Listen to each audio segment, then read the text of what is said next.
I spoke about the method to interview people in one of my episodes. Basically, this was one of my ideas so that I can speak better after a time, because on my very first episode, I couldn't speak freely and I had to jot down every single word. So that's how my fluent podcast started out. So it helped you with your fluency? Yes. It helped me. I couldn't speak at all in the beginning. I love it. Okay, I couldn't agree with you more. And I'm so glad you did that. That's such a brave thing because that's how I felt. My first few interviews, I was so nervous because I hated public speaking. Yeah. It was the worst thing that I could do. And this podcast healed me. Like now I can go in any interview. I don't care what the questions are. Like I'll just come on and I'll be myself and I'm okay with that. But the podcast is what did it. So it's like so similar. Awesome. Yeah.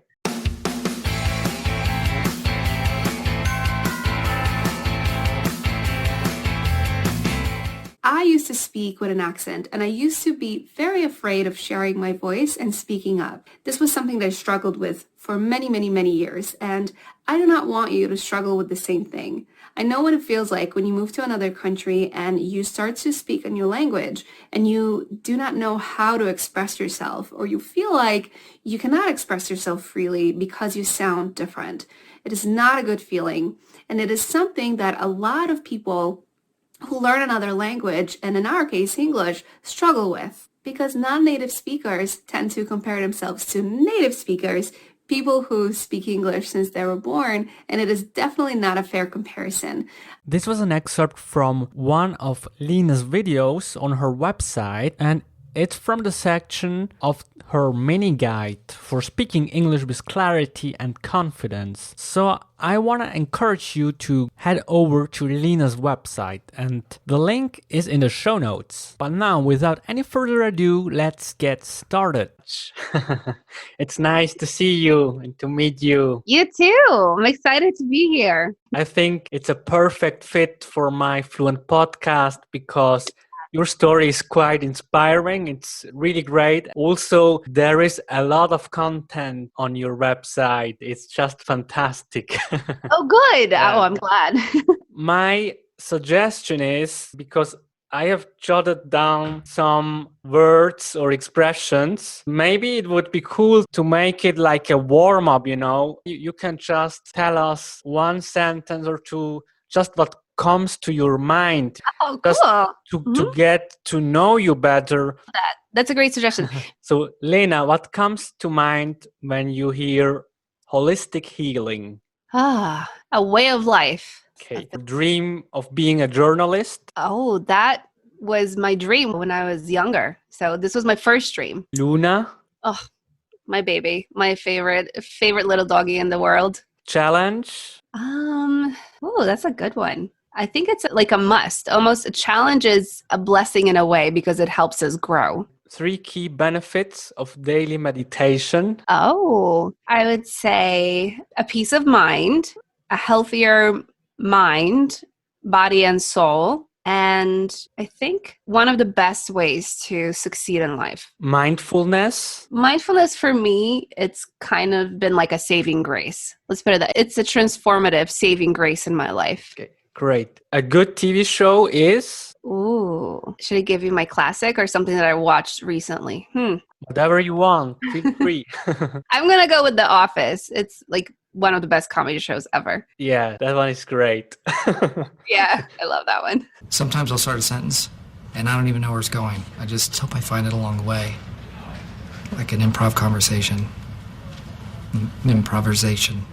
Plant-based diet? Okay, I think it's a healthy lifestyle and it's great for the planet. So it's a wonderful thing to adapt. Okay, great. Thank you very much. So, you're welcome.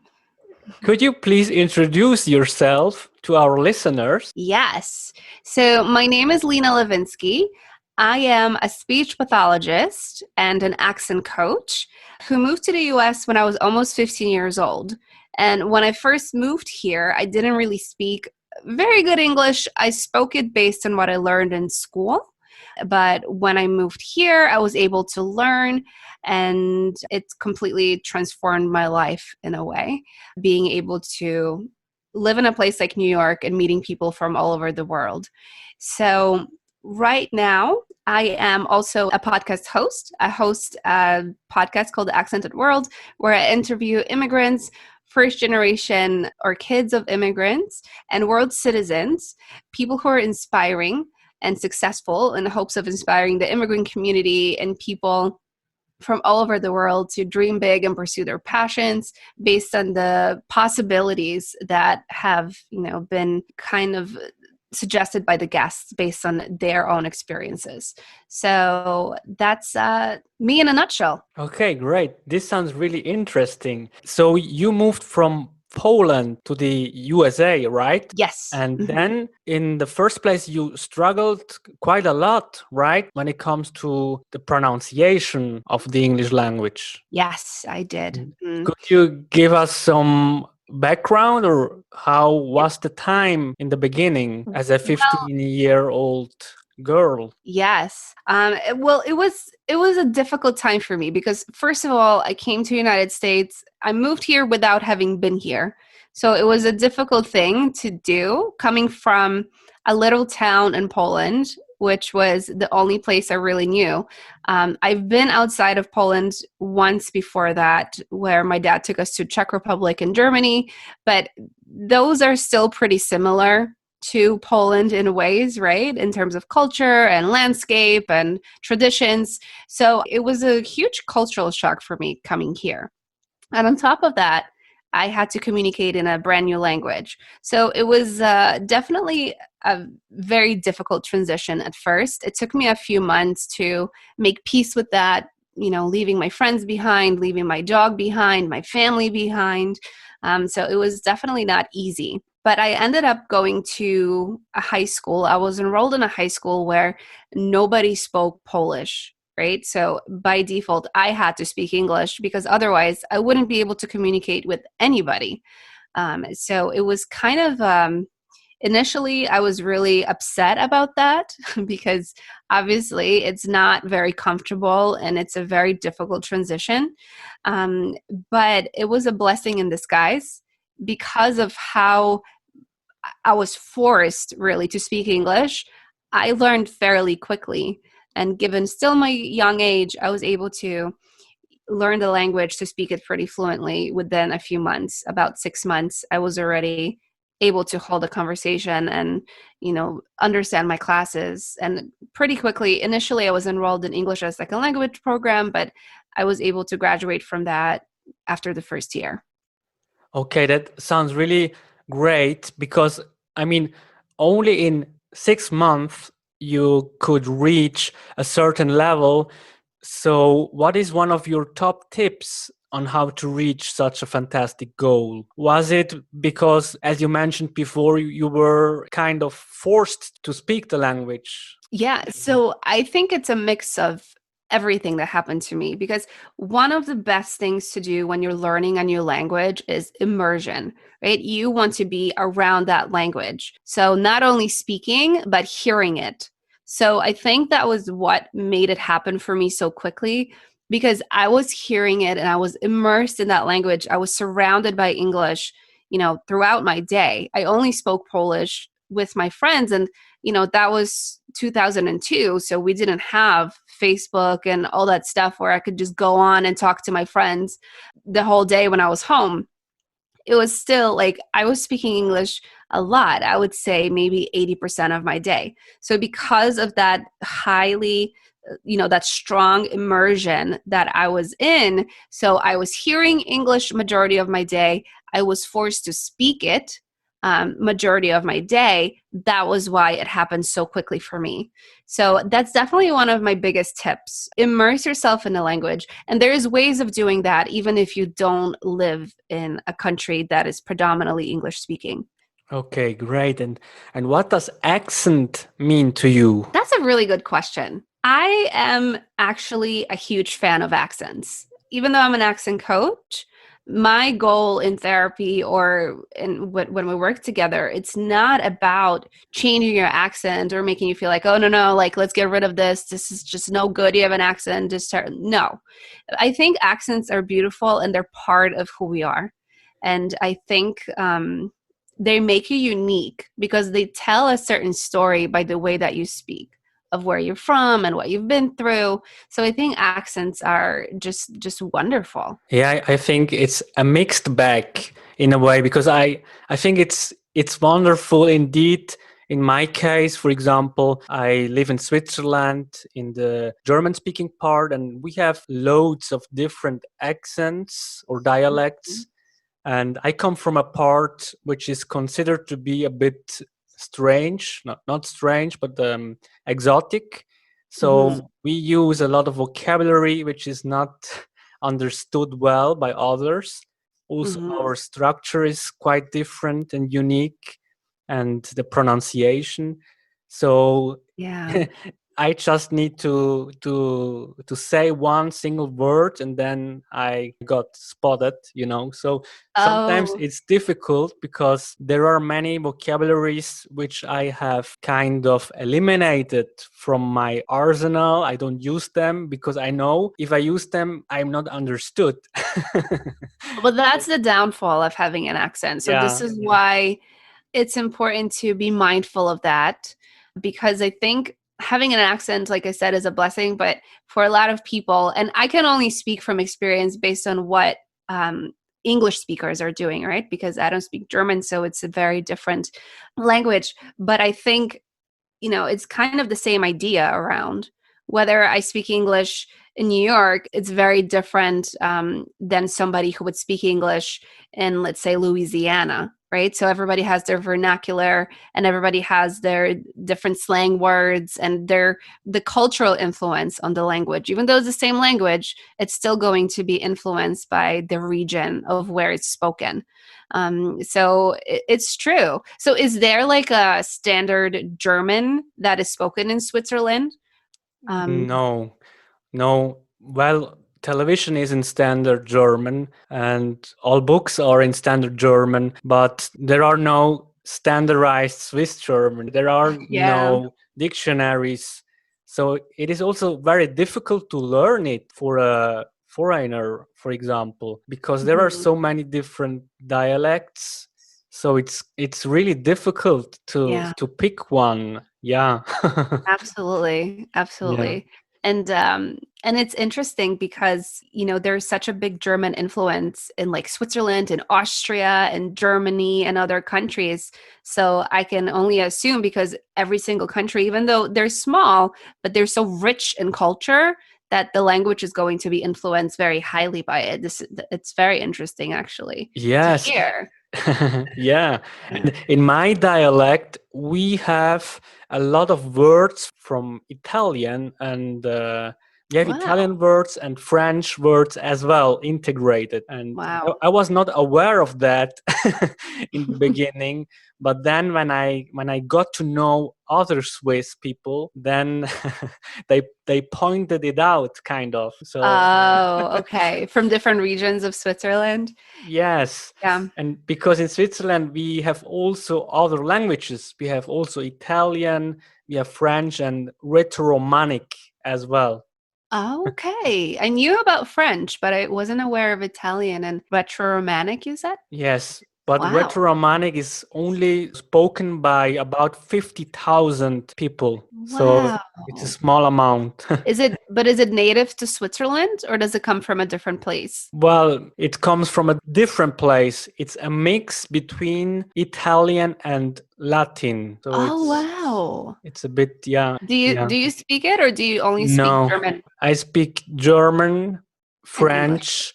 I can understand a bit Italian, and I can also speak Spanish because my father comes from Argentina. Oh, okay. I just went to Argentina earlier this Oh, year. It was my last trip before nice. this whole lockdown. Yeah. Yeah. Yeah, I love the culture over there. It's really cool. And the people. And the people are so nice. Yes, it's a beautiful country. And we started off in Patagonia and then we went to Buenos Aires. So I didn't see too much of the country, but it's a very beautiful country. Yeah. And Yeah, I definitely. love it there. You managed to change your accent in about 2 years, well, according to your website. Yes. So It's I was true. I wrote it. wondering, how did you manage to do that? Was it a conscious decision to change the accent, or was it naturally? So, right. So it's funny that it's a really good question. I had no idea I was doing it. It just happened naturally to me. And I think it was a mix of that fear of being different because, I moved here and all of a sudden I didn't have my Polish friends and I moved from a different country. So I started to stick out. And when you're young, when you're 15 years old, that's the last thing you want to happen, right? You don't want to stick out. You want to fit in desperately. So I think that in itself made me work so hard to change my accent just because of that fear of being different. And it happened unconsciously. I just did it. And I figured out ways of doing it, of what worked for me. So that's kind of how it happened for me. I practiced a lot. I worked on my pronunciation. I immersed myself in the language, which I think it's the first step you need to do when you are trying to change your accent. Because if you can't hear it, if you can't understand what's going on, how can you change it? How can you learn something you don't understand? And you just, that's the first connection you need to make in your brain is immerse yourself, understand it, listen to it, and from there you start to change your patterns. So that's what happened for me. I immersed myself and then I started to change the patterns of the way that I spoke. And what about Spain, Madrid? Because I think you were there for about 1 year. Yes, I was. You did your research. I'm impressed.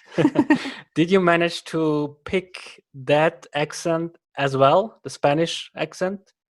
Yes, it's not perfect accent, and I haven't spoken it in many years, but no, I speak Spanish, but I left many years ago. So it's not as good as what it was when I was there, but yes, it's funny because here in the United States, a lot of the Spanish that you hear is influenced by South America and Central America, right? So it's very different than Spanish from Spain, which is, I guess it's considered standard, but there is a lot of, as a speech pathologist, I'm going to call it a lisp, like a lot of I see myself doing that Spanish. Like I can't do it any other way anymore. I have to speak that way that they do in Spain. But that sticks out when I speak it with people from here because they don't do that. People So from Peru or can't Ecuador. speak like a typical Argentinian guy. But Argentinian accent in itself, it's so different as well. Yes, with the j, there's a lot of j that goes into it, which is very unique as well. And now I am also curious, what about your Polish? I mean, when you're speaking Polish nowadays, can people from Poland make out an American accent in it? Yes. Yes? Okay. Yes, they can.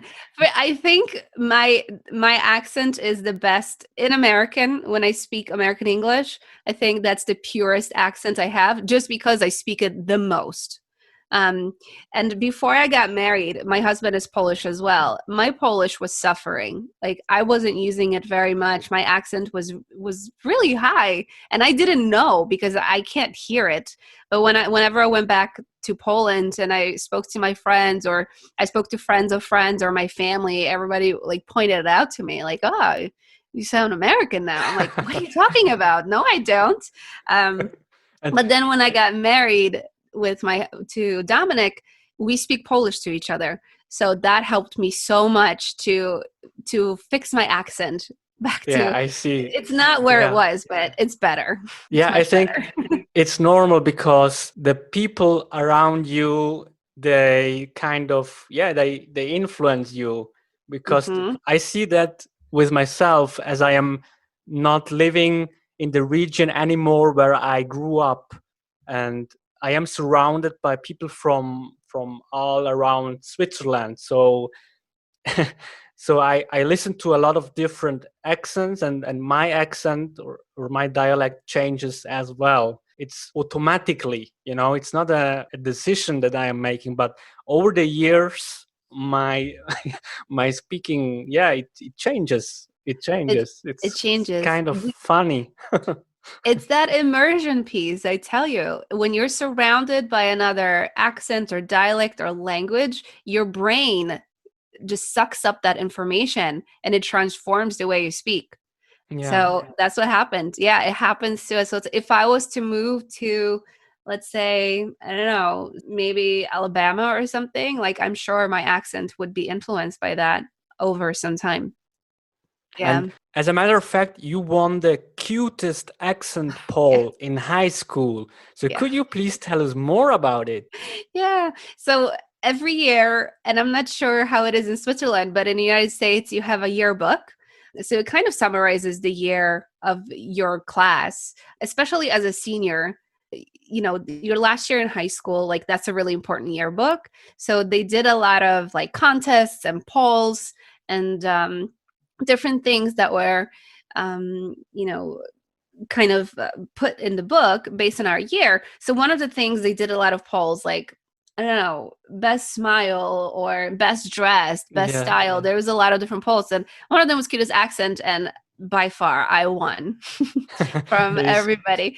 great. Yeah, yeah, and there was competition. I wasn't the only person who spoke with an accent, so I wear that badge with pride. Yes. So no, I think we don't know that kind of yearbook in Switzerland, but I knew it from movies that in America it is kind of normal, or that it is a custom. So It is, and I think it's great custom because it's professionally made. Then you can have people like write down things. You have usually a quote there based on what you were thinking back there. Like it's a really like a time machine in a way.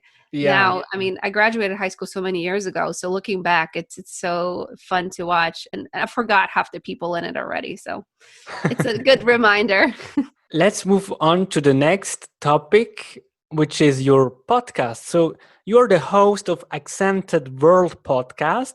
So what is it all about? Yeah. So the Accented World, I created it because I wanted to have a platform for immigrants. I just felt like as immigrants, especially in the United States, there is some kind of sometimes a negative connotation associated with it, especially over the last few years, because of the political scene here and everything that's been happening. So I wanted to have a platform to really showcase what immigration is and the beauty of having people from different countries or move to other places, or people who are influenced by being in different countries and how that can open up your mind. So I wanted to showcase that and change the perception of what immigration is, and also to inspire the immigrant community to do something that is, maybe not a traditional role that you would learn going to school. Like some things that people strive towards is, being a doctor, which is beautiful, or a lawyer. But there's so many amazing opportunities out there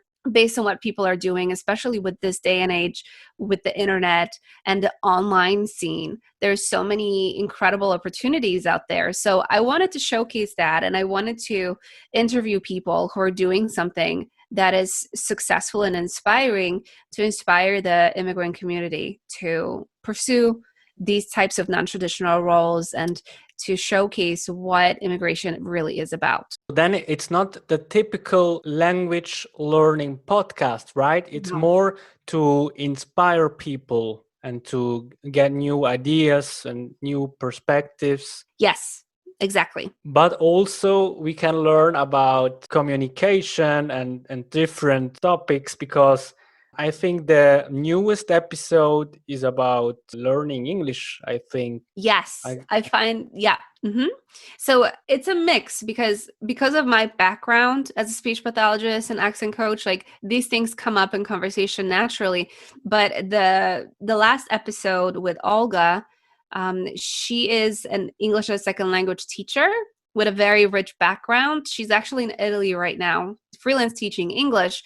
So she was a wonderful guest to have to showcase what it really means to speak and learn multiple languages. So yes, she was my last guest. Are there many people with accents? I mean, with non-native English accents? On my podcast? Yes. Majority of them.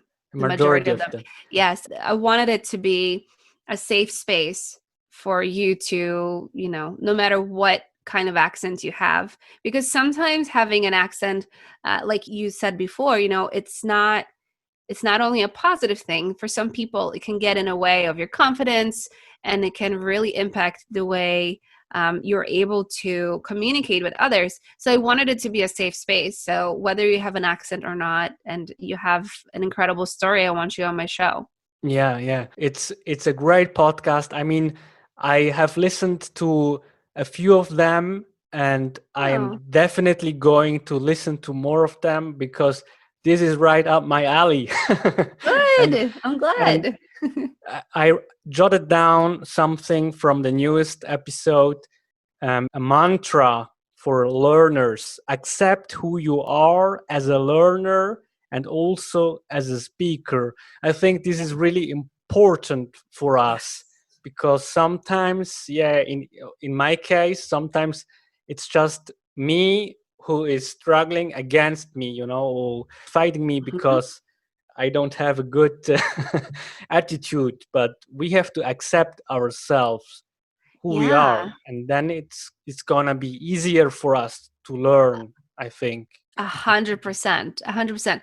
I think it's a mindset shift, because that's the biggest boost of confidence we can do for ourselves, is to accept ourselves for who we are and accept the difficulties we have while learning and the benefits and the amazing job we've done so far. It's so easy for us to use negative self-talk, which is something that a lot of us deal with throughout the day. And you kind of just look at the negative aspects of it. Oh no, I still have an accent. Oh no, like I have to repeat myself. I'm not the best speaker. And it's easy to go down that rabbit hole of negativity. But I think it's important to not focus on that. It's to focus on the positive aspects of how much if you're speaking multiple languages, how amazing is that? You're bilingual. You can communicate with people from all over the world. So I think there's so many positive things that we should be focusing on. And the mantra that Olga shared, I think it's wonderful because it reminds us of that. Exactly. This is really beautiful. So was there any person or maybe a podcast which inspired you to start out with your podcast? So I don't want to say I inspired myself. I essentially did it because it was close to my heart.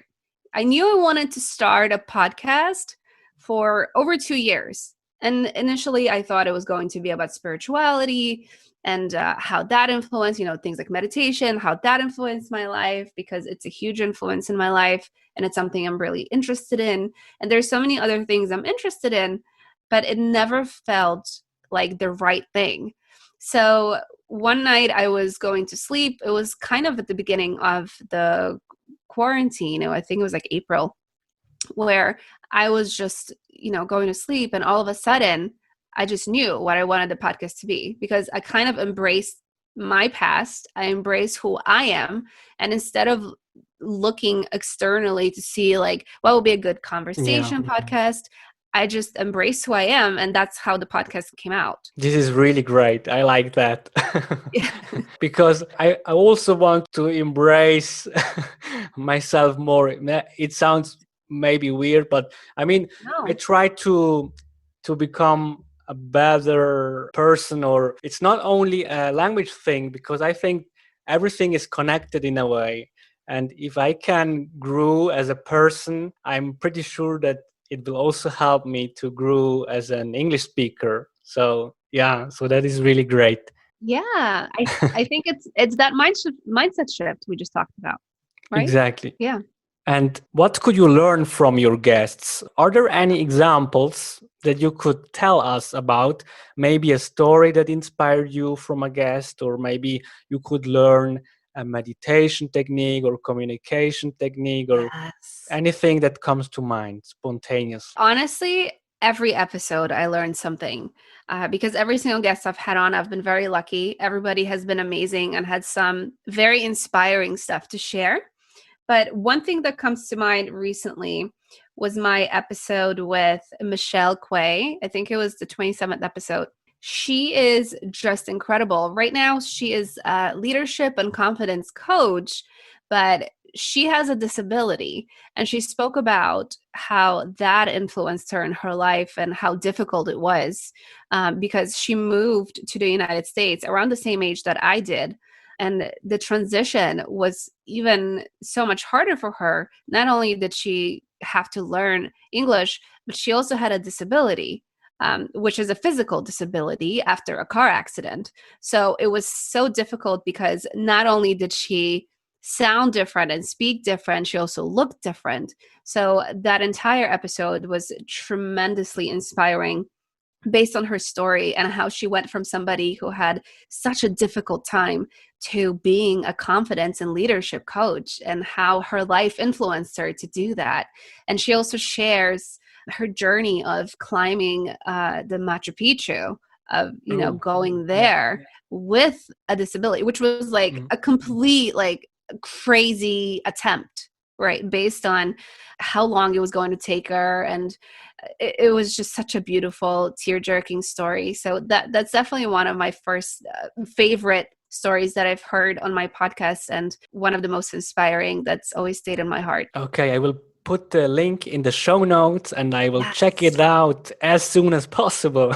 Yes, it's such a wonderful story. She's incredible. You are a speech language pathologist and an accent coach, helping non-native speakers speak English with clarity and confidence. So what exactly is a speech language pathologist? Okay, so a speech language pathologist is kind of like let's put it as a communications doctor.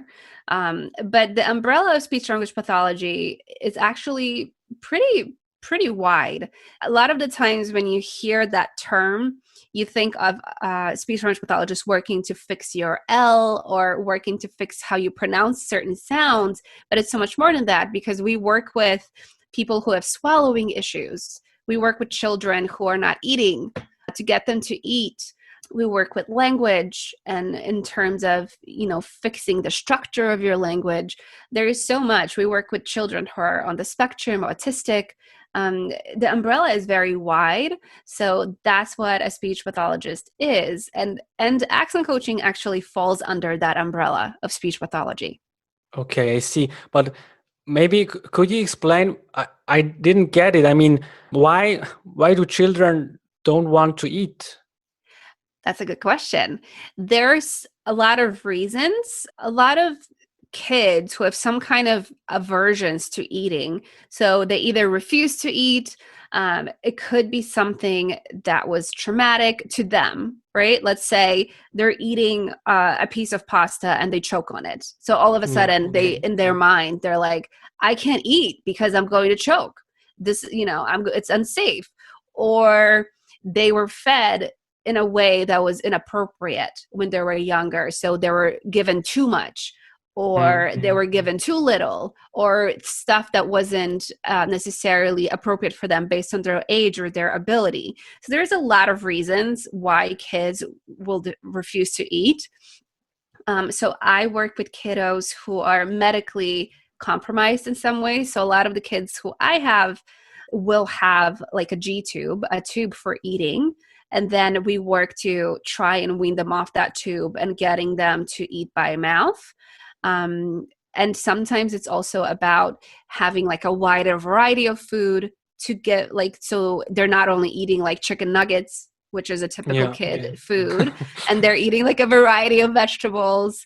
and fruits and stuff like that. Yeah, and sometimes it's behavioral, because whether some kids who are on the spectrum, they'll have sensory issues, so they will not want to eat, or they'll have a very specific diet that they will stick to and they won't stray from that, or they're just like behaviorally eating. So let's say whenever they eat, they will throw up because they know that means I don't have to eat anymore. So there is a lot of that's also a very big umbrella in terms of what could happen with feeding. And what about the accent coach? Because recently I have been listening to another podcast in which they were talking about an accent coach who trained or practiced with actors. These were actors who needed to transform their accent according to the movie. I mean, let's say an American actor had to speak in a British accent. So they trained together. But you are not doing this, right? Yes. So my type of coaching, it's about kind of what we alluded to before. It's about speaking with confidence and clarity. Yeah. So when it comes to accent coaching, when you're learning a new language, and I'm an American English accent coach, right? So that's the dialect. I'm not going to be able to help you with your British accent. I probably could, but it's just not my expertise. But accent coaching there's a lot of layers to it.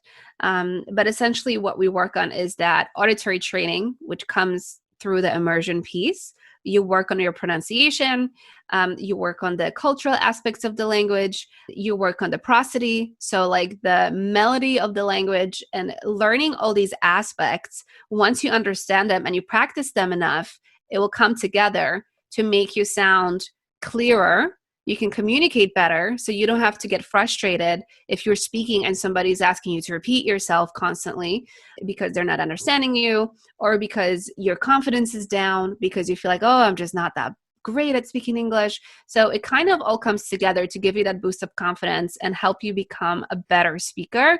But my goal is never to say like, no, like you're not a native speaker proficiency yet, we have to continue working. It's not about that. It's not really about being like a native speaker, or that's not the goal. Okay. Yeah. Okay. And actually, your accent course launched in January, right? It's launching. Yes, it's launching in January. It's my first one. It's starting January 25th, and I'm doing the promotions for it right now. Could you explain us more about it? I mean, will it be an online course via webcam? So it's going to be a pre-recorded course with weekly Q&As with me. So if you have any questions, then you can ask me and we can work together. But I did it this way where I wanted to pre-record it because the process is pretty much the same for everybody, except for, you know, if you have a Swiss German accent, it's very different than a German accent from Berlin per se, or it's different than a French accent. It's different than a Polish accent. So everybody has different things they need to work on. But the course is structured so that you have access to everything you need in terms of how American English works. So you can go at your own pace and you can modify it based on that. So I'm going to have like a list of most common mistakes in a lot of the majority of the languages. So if you speak German, like I'm going to give you a list of like, these are the 10 most common mistakes. And then you can kind of evaluate, is this something that I do? And then you kind of go through the program to correct it. Okay. And so how exactly is your target customer? So it's not only the English learner, the beginner, it's for everyone, right? Yes, it's for any level really of speaking English, because when you're learning English, when you're learning grammar, a lot of the times you don't learn about the prosody of English, which goes hand in hand. You don't learn about the correct pronunciation, right? Which goes hand in hand. So I think it's great to have a course like this to help you along your way, even if you're just a beginner and you're just learning, because then it shapes you into like a very proficient speaker. So it's for anybody from beginners or somebody like you who speaks wonderful and maybe would want to change their accent a little bit to make it sound a little bit more fluent, to learn like the prosody of the language. It could be anybody really. But like you said before, like it's not for actors who want to adapt like a very strict American accent. They could go through the program, but I think coaching is the best way to do that for them, like one-on-one coaching. And how much will it cost? Can you say the price? Yeah, it's going to be $497, the whole course. I wanted to start off, even though it's a very, like, I'm going to give you essentially everything that you need, but even though it's kind of like a signature course, I wanted to start off with pricing it lower to see, so it's more accessible to people. Okay. And I also read on your website that people can contact you for a free 15 minutes consultation. Yeah. How does a consultation look like? Well, so it happens through Zoom. So I'm able to get a gist of what your language needs are and what your accent needs are, because my ear is at this point so trained that I can pick out patterns like very quickly of what are some things that you need to work on to change your accent. So if this is something you want to do, right? Because these are people, if you're contacting me, this is essentially your goal.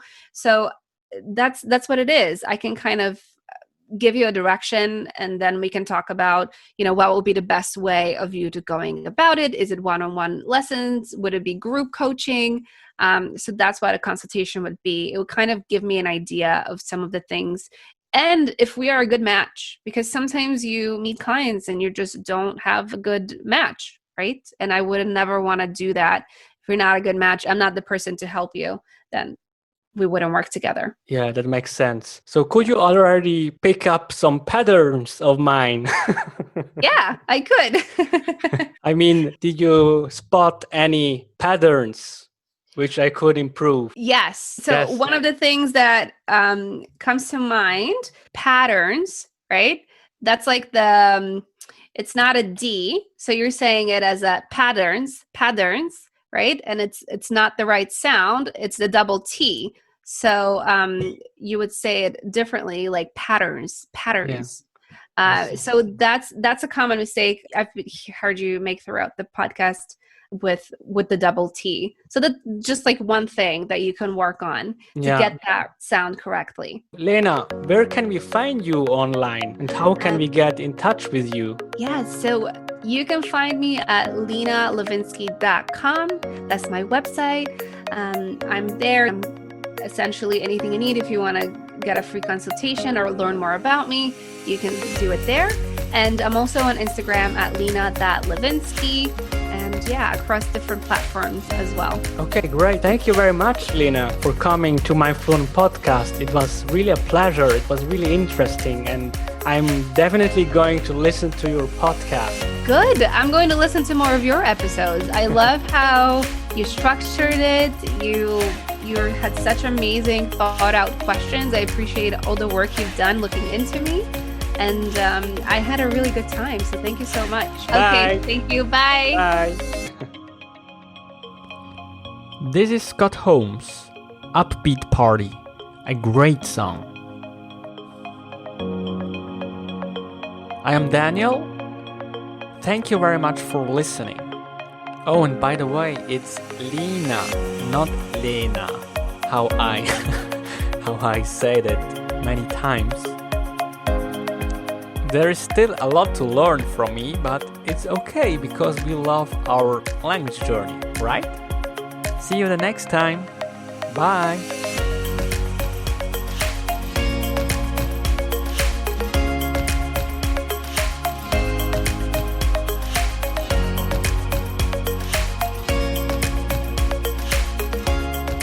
I think accents are beautiful and they're part of who we are. And I think they make you unique because they tell a certain story by the way that you speak, of where you're from and what you've been through. So I think accents are just wonderful.